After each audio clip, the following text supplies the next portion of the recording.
Agostinho nasceu em 13 de novembro de 354 d.C. na cidade de Tagaste, atual Suk-Arás, na Numídia, atualmente Argélia. Era filho de Mônica, uma cristã fervorosa, e Patrício, pagão até o leito de morte, quando se converteu ao cristianismo. Eles eram cidadãos romanos, de classe média alta. Aos 11 anos, em 365, foi estudar na antiga cidade Madauro. Teve uma educação formal, aprendendo latim, literatura latina, bem como costumes e crenças pagãs. Foi nessa época que ele teve contato pela primeira vez com a filosofia, através de um livro perdido chamado Hortêncio, de Cícero. A partir desse momento, Agostinho despertou interesse pelo estudo filosófico. Aos 17 anos, Agostinho foi para Cartago estudar retórica, a arte da persuasão pelas palavras. Apesar da educação familiar cristã que havia recebido, ele se converteu ao maniqueísmo, uma proposta filosófico-religiosa considerada herética pelo cristianismo, que pregava a existência de um dualismo de forças,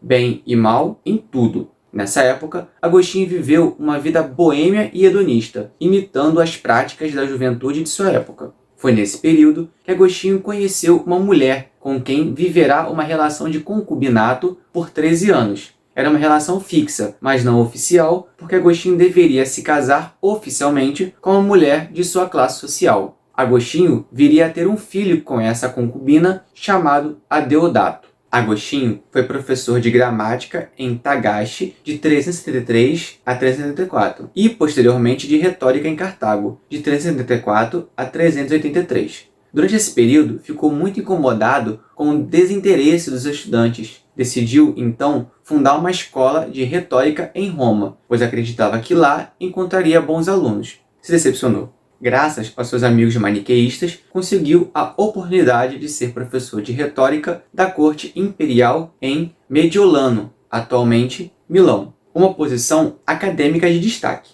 Curiosamente, Agostinho havia se afastado do maniqueísmo por frustração intelectual. Acabou se aproximando do ceticismo praticado na nova academia, que seguia a corrente neoplatônica. Em Mediolano, Agostinho conheceu Ambrósio, Santo Ambrósio, que era bispo daquela cidade e grande mestre da retórica. Isso, somado à insistência de sua mãe Mônica, o reaproximaram do cristianismo. Ainda nessa época, no início de seus trabalhos em Mediolano, Agostinho deixou sua concubina para se casar formalmente, a pedido de sua mãe. Entretanto, enquanto esperava o dia do casamento arranjado, desistiu do arranjo matrimonial e de estar com qualquer outra mulher, por perceber que não conseguiria viver uma vida dedicada à sabedoria se fosse casado. Em 386, aos 32 anos, Agostinho se converteu definitivamente. Ele mesmo relata que foi através de uma voz que lhe fez abrir a Bíblia e ler uma passagem bíblica que falava exatamente sobre a postura pública de um crente.